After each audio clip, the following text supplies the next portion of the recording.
Okay, can you hear me? Yes. Okay, thank you.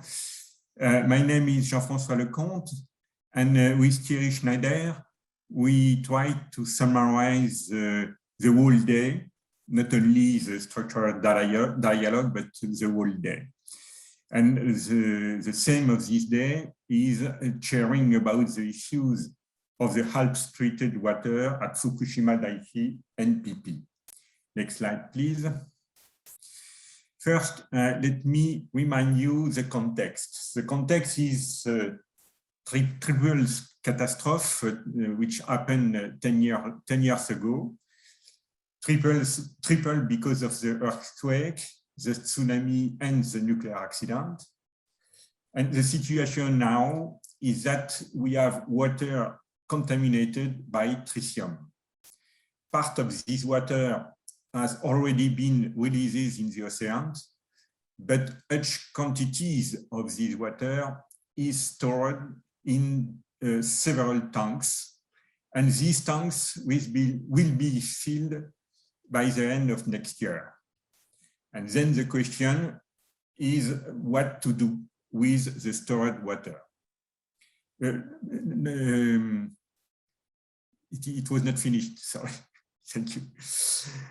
The issue of one of the possibilities is to discharge this water, and this aspect, it was said that it is not fully comparable to normal operation of NPP because first the sea has already been contaminated with different releases from the accident, and as far as the treated water is concerned, there are different types of water stored, and it is not the same than in normal situation.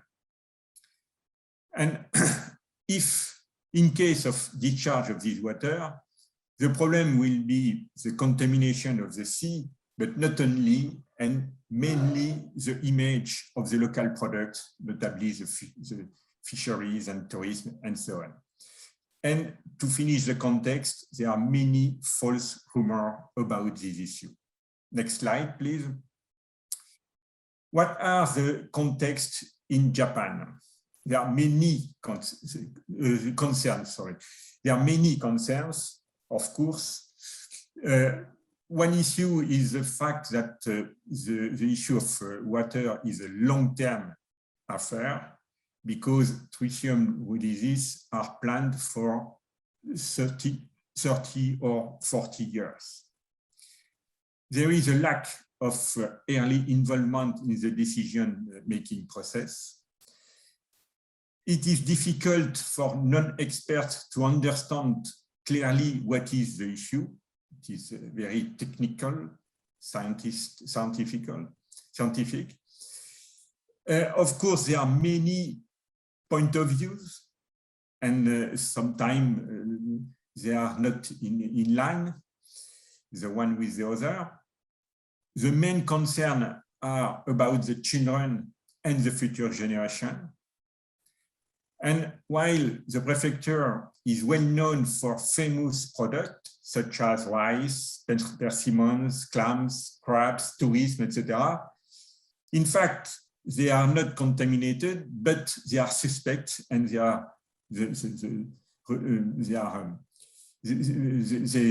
support adverse reputations. In the context, the economic context is not so clear because there is a fall in sale outside the prefecture. We saw the example of Tokyo, which do not sell products from the Fukushima prefecture, just a few. There is still limited catches in fisheries, and the price recovery is not yet achieved. And it is difficult to organize a dialogue with the consumers, notably because there is a lack of readable information, and the people want to know all aspects, and there are no answers to their questions. Further, there is a lack of trust in TEPCO and in the government. The issue of compensation is unclear. This issue of treated water has also an impact on the issue of returning or not for people who are not yet returned. It was said that there is a need for a broader approach addressing decommissioning issues, and also that all Japanese people are concerned, not only people from the Fukushima prefecture. Next slide, please. In that context, it was said that many efforts has been made to cope with the problem. It was mentioned festivals, fairs, flyers, learning sessions, degustation of local products, transparency about the monitoring, direct dialogue with the producer, experience on board of fishing boats, promotion in newspaper and social media, development of eco-labels, etc. For the fishermen, they organize themselves in a kind of union, which now is attracting for young professionals, which is a good news.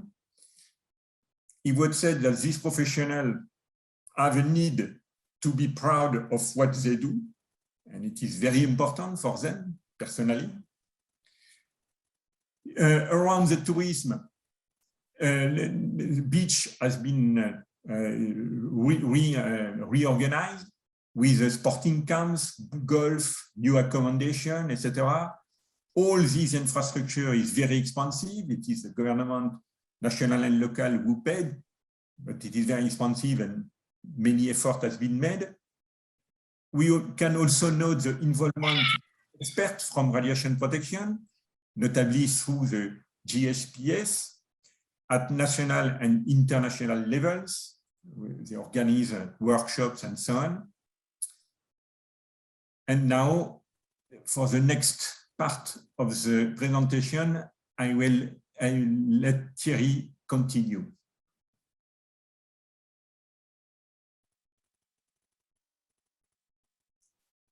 Thierry?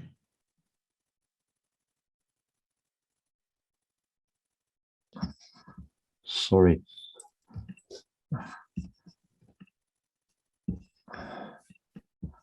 Okay, you can hear me now? Yes. Okay. Okay, so today we also had some views from people outside of Japan. So we try to summarize briefly some elements. From South Korea, it was mentioned that there was a very negative perception during the last 10 years, and there was negative comments from NGOs, from media, from politicians, with information, various information, but also many false rumors. And it was difficult for experts to express scientific consideration. And due to Fukushima and also the denuclearization policy, the context was quite difficult to open the dialogue. It's not yet a comprehensive report on how the public understands the situation. We also had some feedback from Canada with Pippa Feinstein and from France with Yves Lheureux. So from the experience from Canada, clearly emphasize the development of a method for decision-making process with stakeholders, emphasizing the question of inclusion of stakeholders, transparency, accountability, equality and reciprocity. I will not go too much in detail, but then there was some discussion on the application of all this collaborative process for water monitoring and management, and some key elements which could be clearly helpful for addressing the treated water in Fukushima case. The experience in France was focused on local information committees and the National Federation only.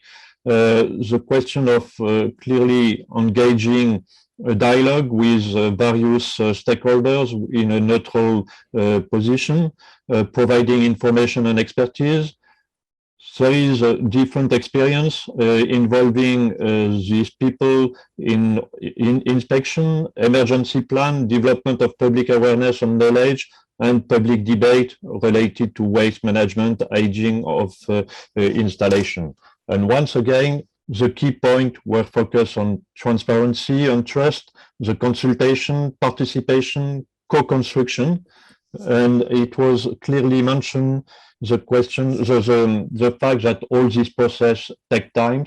There is a need to be patient with regard to all this process in order to allow the local people to be involved, and also this question of humility with regard to the lack of knowledge and how far we know the element for the expert, and loyalty and honesty.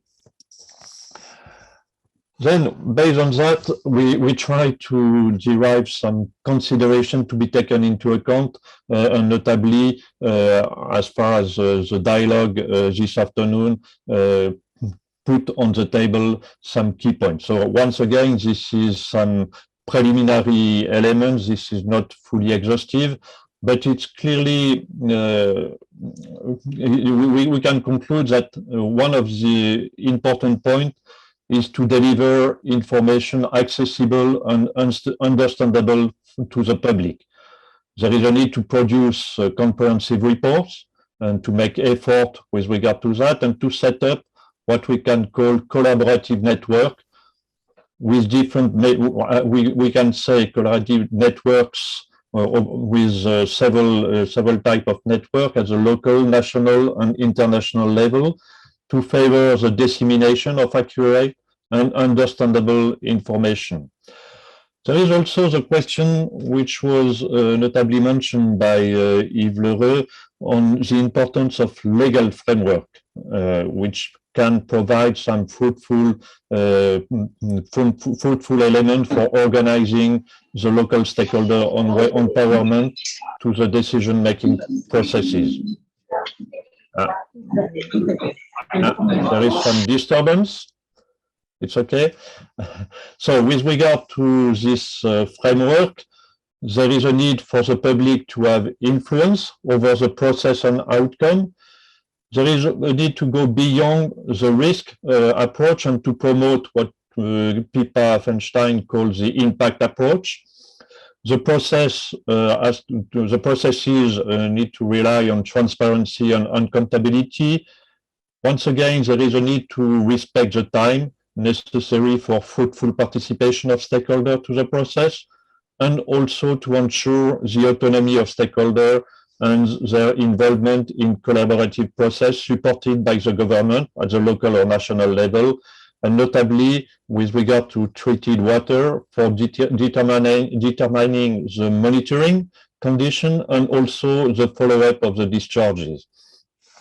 Another point which was clearly emphasized is the need to develop innovative process to favor the involvement of young generation, as far as the young generation are mainly concerned with the long-term impact of discharges, which is mentioned for 30 to 40 years.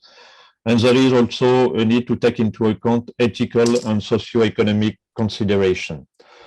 So finally, about the decision on water, it was mentioned that there is no single view on what to do with treated water, and on only dealing with those and else is not the good way, but there is a main focus to open the dialogue with the local community. Probably there is a need to embark larger issues like decommissioning, the waste associated with decommissioning, but also with treated water and other issues which are at stake following the Fukushima accident. At the end, someone has to take the decision. Is it the government on this issue? But then there is a need to clarify the responsibility of the decision makers and to be clear on the basis for the decision. And to consider the different alternatives, to include issue of compensation, cost effectiveness, social and economic issue, and of course, the concern for future generation. And with regard to that, at the end, there was some discussion during the dialogue.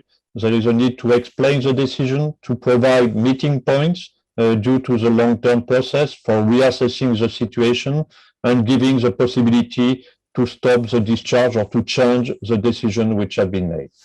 So this is all for what we had. I will stop sharing my screen and then I give you the floor. Thank you.